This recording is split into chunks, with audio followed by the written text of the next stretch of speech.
everyone, and welcome to what I can almost guarantee is going to be the worst episode of the Atheist Experience ever. Mic's off. Oh, my mic's off. That's even better. What? It's just broken? Probably. Can you guys hear me now? You guys can hear me now. And if you think that that last few minutes was painful, wait till you see the rest of the show, because today we've got the show from hell. We've got the ultimate Murphy's Law to end all shows. So here's what's happening. I showed up today. Jeff Dee is supposed to be my co-host. Jeff Dee is not here, and Jeff Dee is not reachable by phone. The phones are not working. So basically, you get to watch. This is an exciting one-time opportunity. For the next 57 minutes, you get to see me die on the air. Along with my sacrificial lamb here, first-time guest, Erica, who I don't think is mic'd yet. Uh-oh, I'm going to lose my mic. Okay, we may not even get Erica because there probably is not another mic that is working. I just lost this one.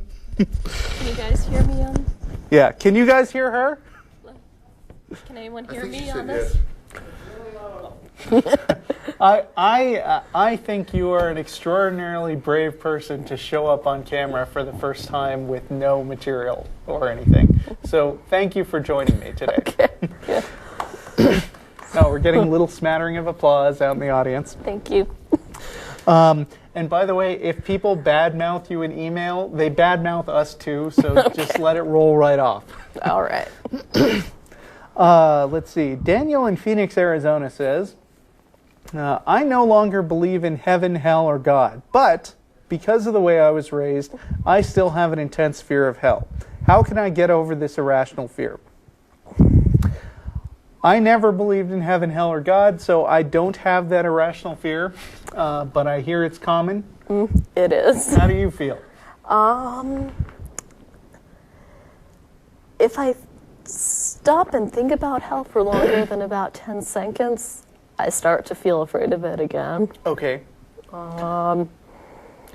Would you say it has gotten better over the period of time? I mean, like, did it start out much worse? Yes, it has gotten much better. I think partially being in therapy for anxiety helped. Okay. Matt, I remember when he went to the Texas Free Thought Convention, he interviewed somebody, which is on the Nonprofits podcast, who was dealing with something called, I think, post-religious stress syndrome or something along those lines. I'm probably mangling it. But, you know, it's pretty common to worry, and, you know, I want to correct myself because even though I've never believed in hell, I've always been steeped in it. I mean, you know, I've always been steeped in the culture that believes in heaven and hell, and I've had, you know, when I was a kid, I was in Alabama for a while. I had people tell me that I was going to go to hell. And because I don't believe in ruling things out, but in looking at the evidence for them, there were periods of time where I was, you know, I did give myself over to speculation about whether hell might be real, and worried about it a little. But, you know, when there was a period when I thought there might be a God, I mean, first of all, what I know Jeff Dee, who wishes he was here today, has said in the past, is that when he came to the idea of, you know, when he eventually became an atheist, first he went through a period where he was still a Christian, but, I mean, you know, at first he was terrified of hell, and then he thought it through and said, if God is supposed to be all-loving, then it cannot make sense to believe in a God who has, you know, who condemns people to be, as Jeff so picturesquely says it, tortured forever! Just for the finite crime of non-believing in him. If there is a God like that, that God is a jerk. So Jeff first came to the conclusion that the God who tortures people forever for not believing probably doesn't exist. And then he came to the opinion that there's probably no God at all.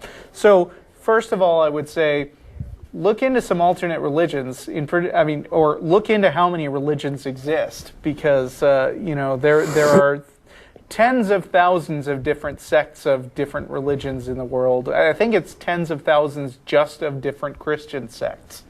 And you should realize that even if it turned out there was a God, that wouldn't necessarily mean that hell is real or that you're going there. I always like to throw out the scenario of a prankster God who actually just likes to screw with people, and so he only sends Christians to hell. Or he only sends believers to hell, and all the non-believers go to heaven. That's highly unlikely, but there is no more evidence for the other kind of God than there is for that one. So take that, Pascal's wager. And it's fun to think about. Yeah. I mean, it would be nice. It would be amusing being up there in heaven saying, "Oh man, my Christian friends probably wish they were up here saying they told me so. But if they hadn't told me so, they'd be here now." Going beyond that, I think, Erica's experience is a common one, that it gets better over time. Time heals all wounds, and also wounds all heals. And just actively trying to not think about hell. Uh-huh. Maybe not actively, but somehow avoiding thinking about it does help. Okay, so just ignore it. Ignore Yes. it, and it will go away. Yes, that. But I'm serious about reading about alternate religions because, there's two benefits. One is you realize how many different religions believe different things that are perhaps less threatening than the weird fundamentalist Christianity that we have going on in the United States. And the other reason is when you come in contact with how many different beliefs there are, it becomes pretty obvious that, hey, if there was anything to this stuff, don't you think people would eventually be converging on recognizing things that are true instead of just making their own stuff up that none of which agrees with each other? Okay, so Daniel and Pheonix is out. Scott and Luana is out. We got Zach in Monterey still getting stuff that's been screened from the chat room. It says, how would you respond to the Christian rhetorical argument that goes, Christ reveals himself to every human being at some time in their life?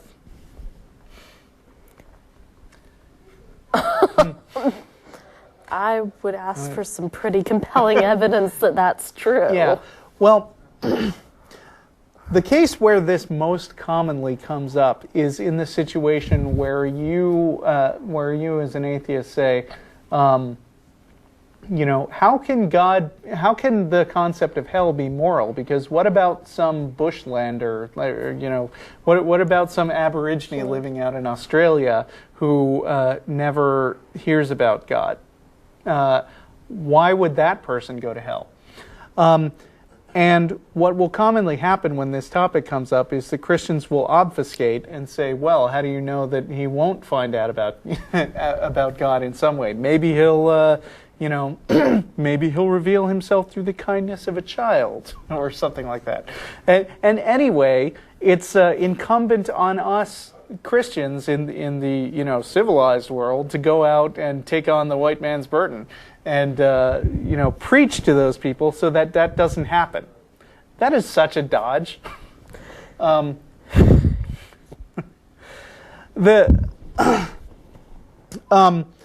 They're trying to get around this problem by asserting something that, as you said, has no evidence for it. You'd need to see some pretty compelling evidence.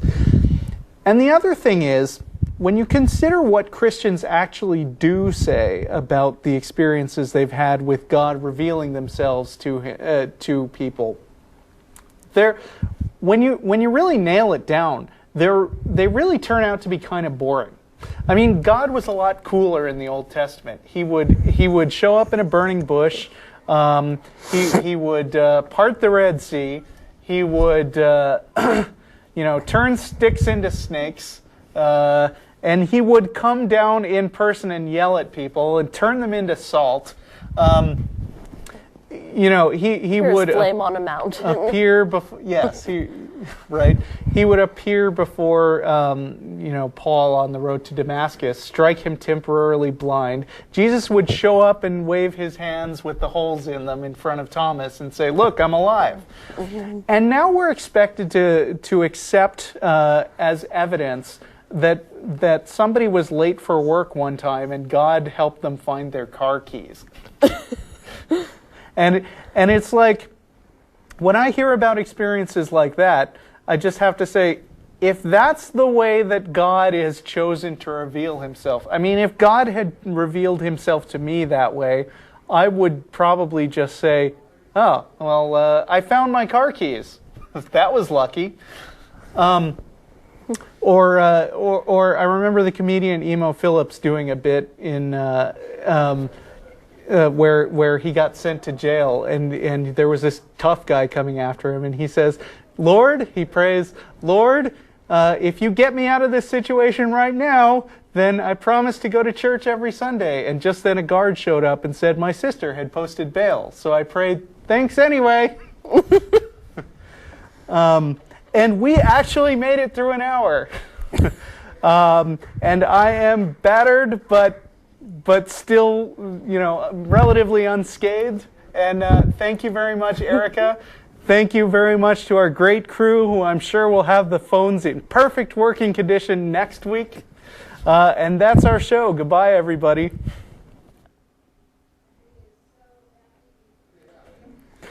Yes, I am.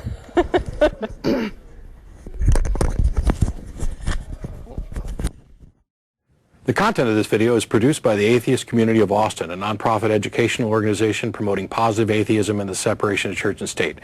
If you enjoyed this content and are willing and able to provide a donation, please visit the website below.